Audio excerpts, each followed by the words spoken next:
أعوذ بالله من الشيطان الرجيم. بسم الله الرحمن الرحيم.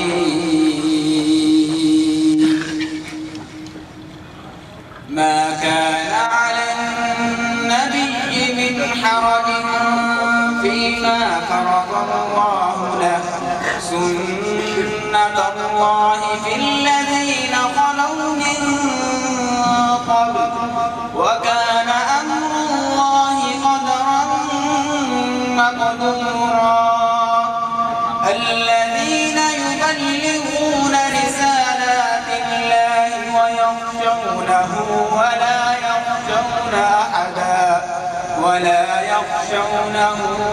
ولا يخشون أحدا إلا الله،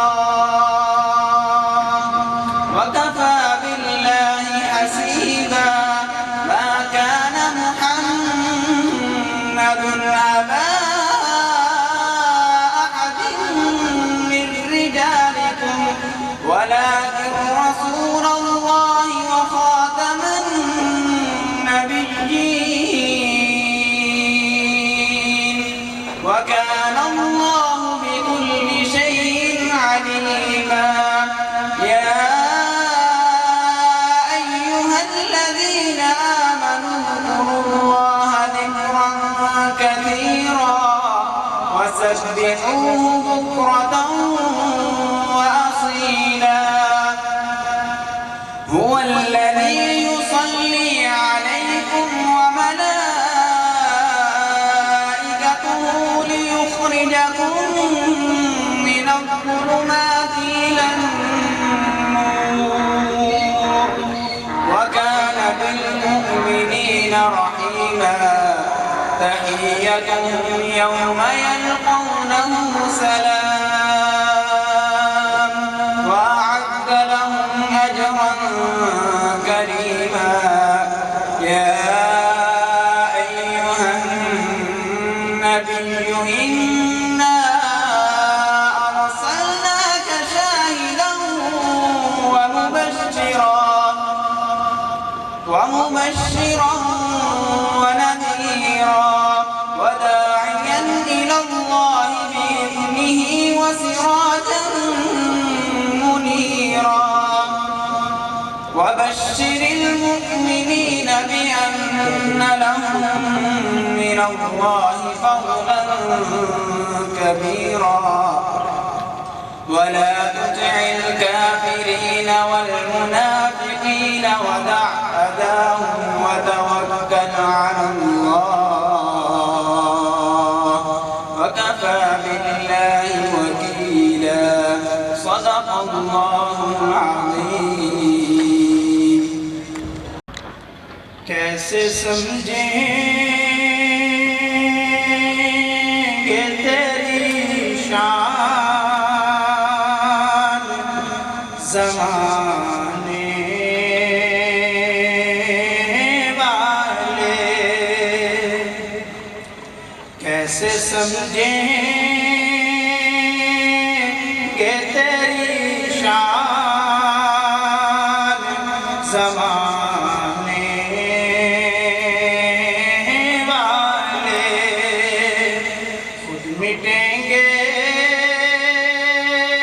वो तेरा नाम मिटाने वाले। खुद मिटेंगे वो तेरा नाम मिटाने वाले। और सबसे आला मेरे आका के घराने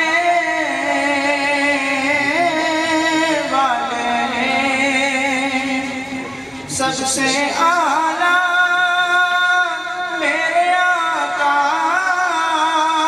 के घराने वाले।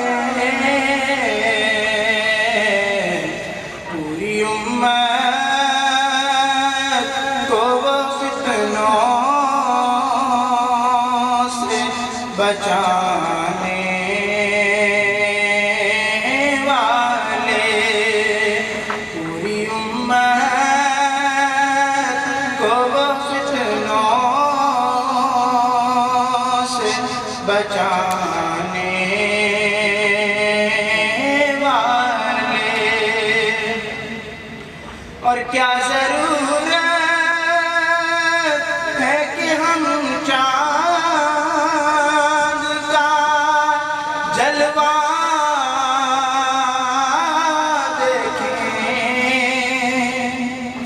क्या जरूरत है कि हम चाँद का जलवा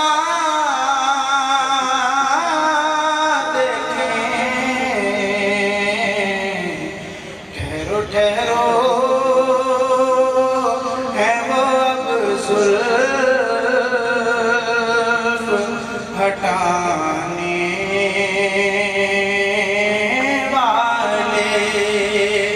ठहरो ठहरो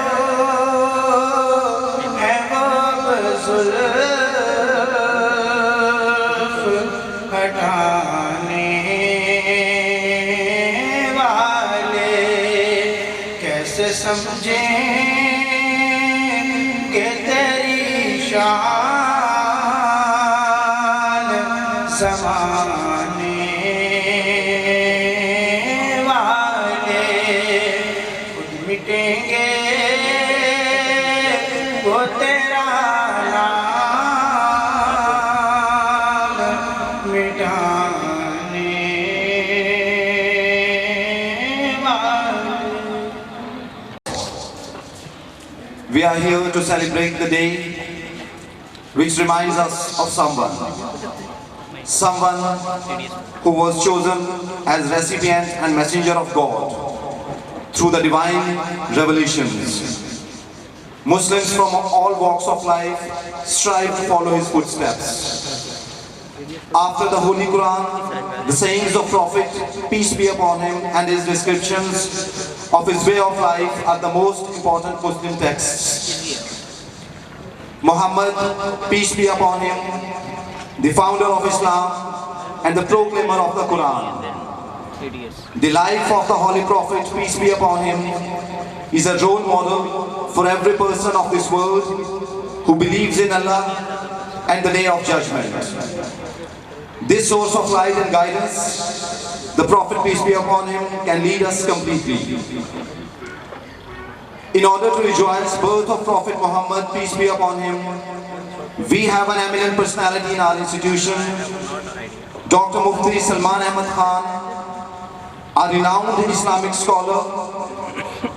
His native town is Lahore and he is having PhD in Islamic Studies. He has an extensive experience of teaching in different institutions like Ajmeri University, Lahore, University of Management and Technology, Lahore, and currently he is serving in University of Lahore. His expertise are in Islamic finance, Islamic jurisprudence, Ulumul Quran, Arabic, role of Islam in contemporary world. He has also issued 150 fatwa from Center for Islamic Research Analysis, Accreditation and Training on Financial Matters of different companies, and also issued 75 fatwa from Jamia Mazahirul Ulum on heirship, divorce and nikah. Dear students, please give him a standing ovation and put your hands together to welcome Dr. Mufti Salman Ahmad Khan on stage. He has travelled on all his way from Lahore to Jammu to put light on the life and sayings of Prophet Muhammad, peace be upon him.